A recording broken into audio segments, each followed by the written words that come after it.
متنازع باتیں آج نہیں چھیڑنا چاہتا۔ اس آئین کے ترمیم کے حوالے سے پہلے مسودہ اور آج جس جگہ پر وہ پہنچ رہا ہے، اس میں فرق خود واضح ہے اور اس پر ہر شخص خود تبصرہ کر سکتا ہے۔ مجھے ضرورت نہیں ہے کہ میں اس پر تبصرے کروں۔ ابتدائی مسودہ 56 کلازز پر مشتمل تھا، اور جب اس کو حتمی شکل دی گئی تو یہ 22 کلازز کا ایک ترمیمی بل بنا ہے۔ یہ کانٹ شانٹ یہ نظریاتی بنیادوں پر ہوئی۔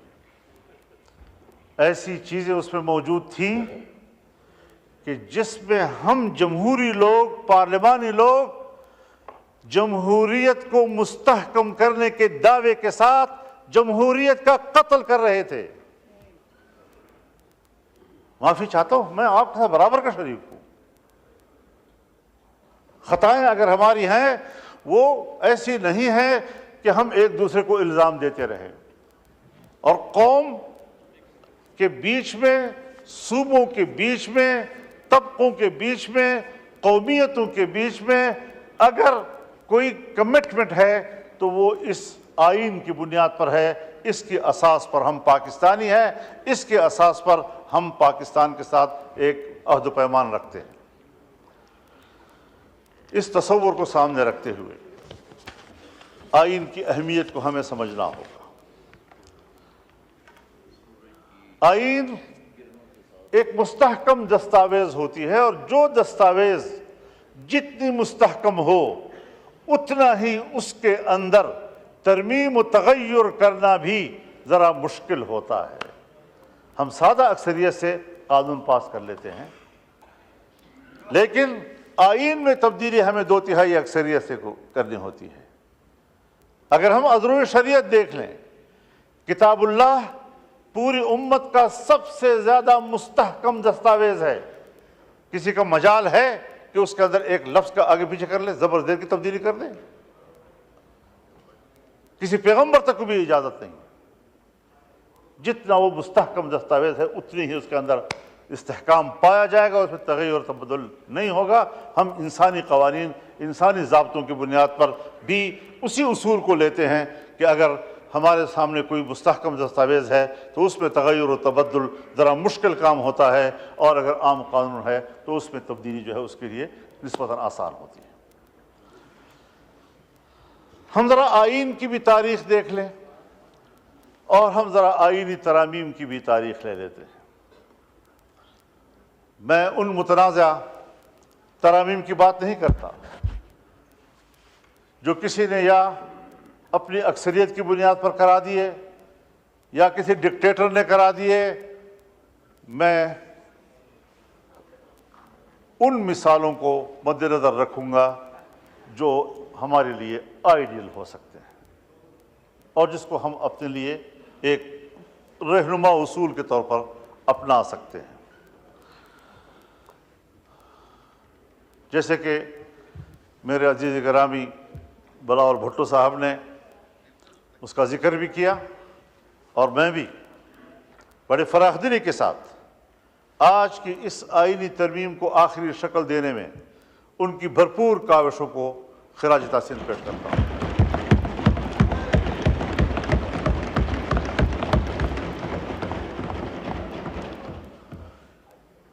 میں جہاں اپنے برخوردار جناب بلاول بھٹو صاحب کی کوششوں کو خراج تحسین پیش کرتا ہوں، میں جناب میاں نواز شریف صاحب، جناب شہباز شریف صاحب، جناب نذیر تارڑ صاحب، جناب اسحاق ڈار صاحب، اور یقیناً ان کاوشوں میں میرے ساتھ پاکستان تحریک انصاف بھی شامل رہی ہے۔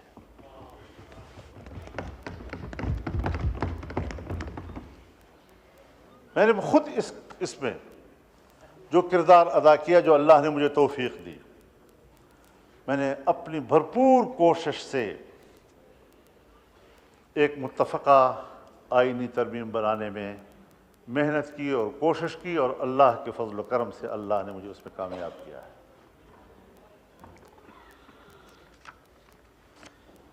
جناب اسپیکر، جب آئین بن رہا تھا اس وقت کا سیاسی ماحول کیا تھا؟ ملک ٹوٹ چکا تھا۔ ملک کے ٹوٹنے پر سیاسی اختلافات تھے، کون ذمہ دار ہے اس کا؟ اور یہ کوئی معمولی حادثہ نہیں تھا۔ ہم فوری طور پر ایک باقاعدہ مستقل آئین نہیں بنا سکے، ہم ایک عبوری آئین کی طرف گئے، اور کچھ عرصہ عبوری آئین حکمران تھا۔ ون ڈنو ٹوٹ گیا تھا، دو صوبوں میں نیشنل عوامی پارٹی اور جمعیت علماء اسلام کے اتحاد سے حکومتیں بنی، اور دو صوبوں میں پنجاب اور سندھ میں پاکستان پیپلز پارٹی کی حکومت بنی۔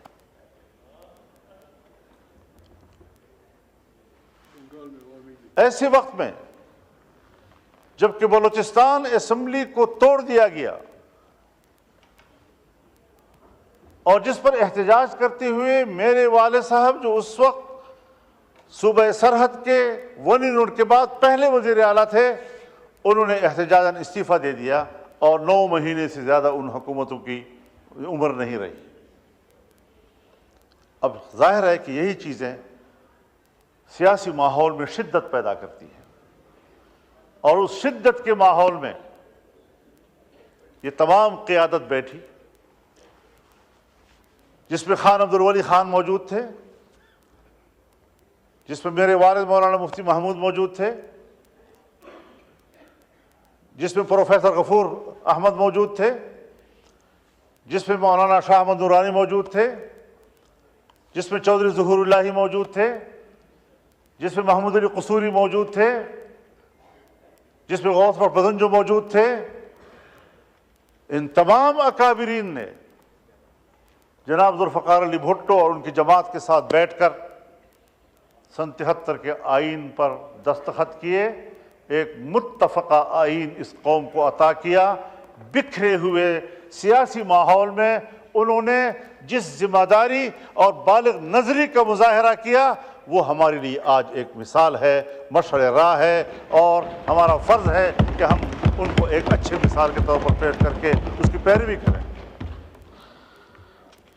جناب اسپیکر، یہ بڑے لوگ تھے، اب وہ نہیں ہیں۔ اب ہم جیسے ناکارہ لوگ بھی بڑے کہلاتے ہیں۔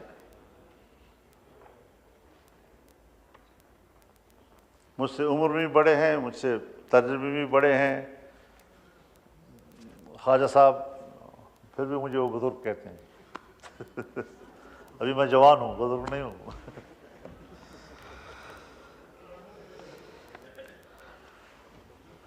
لیکن جب 18ویں ترمیم کے لیے ہم بیٹھے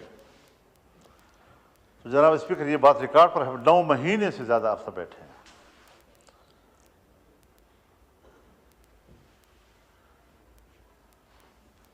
میاں رضا ربانی صاحب اس کی چیئر کر رہے تھے، ہمارے اسحاق ڈار صاحب اس میں موجود تھے، فاروق ستار صاحب اس میں موجود تھے، ان کے ساتھ ان کی ٹیمیں موجود تھیں، اور ہم نے 9 مہینے گزار کر ماضی کے تمام خرابیوں کو آئین سے نکالنے کے لیے کام کیا۔ ہم متفقہ نتیجے پر پہنچے، اور اس میں بھی کوئی شک نہیں ہے کہ عدلیہ کے حوالے سے اس وقت ججز کے تعین کے لیے پارلیمنٹ کو ایک کردار دیا گیا، لیکن بہت جلدی ہی 19ویں ترمیم کے ذریعے سے وہ واپس لے لیا گیا۔ میں آج پھر یہ کہنا چاہتا ہوں کہ ہمیں اپنا محاسبہ کرنا چاہیے، اس پارلیمنٹ کو اپنا محاسبہ کرنا چاہیے، اس ایوان کو اپنا محاسبہ کرنا چاہیے، اور زعماء قوم جو اس کے پہلے میرے ساتھ اجلاسوں میں اکٹھے بیٹھتے رہے ہیں، اور جنرل ضیاء الحق کے زمانے سے لے کر آج تک ہم مسلسل جدوجہد میں ایک دوسرے کے ساتھ رہے ہیں، میں ان کے سامنے یہ سوال رکھتا تھا کہ جنرل ضیاء الحق کے زمانے سے ہم جمہوریت کی بات کرتے ہیں، جمہوریت کی جنگ لڑتے ہیں، جمہوریت کو طاقتور بناتے ہیں، لیکن عملاً آمرانہ قوتیں مضبوط ہوئی ہیں اور جمہوریت کمزور ہوئی ہے۔ کیا کبھی ہم اس پر سوچیں گے؟ کیا بطور ایک سیاسی کارکن کہ ہم نے ایک دن اس پر غور کرنا ہے؟ جناب اسپیکر، میں متنازع باتیں آج نہیں چھیڑنا چاہتا۔ اس آئین کے ترمیم کے حوالے سے پہلے مسودہ اور آج جس جگہ پر وہ پہنچ رہا ہے، اس میں فرق خود واضح ہے اور اس پر ہر شخص خود تبصرہ کر سکتا ہے۔ مجھے ضرورت نہیں ہے کہ میں اس پر تبصرے کروں۔ ابتدائی مسودہ 56 کلازز پر مشتمل تھا،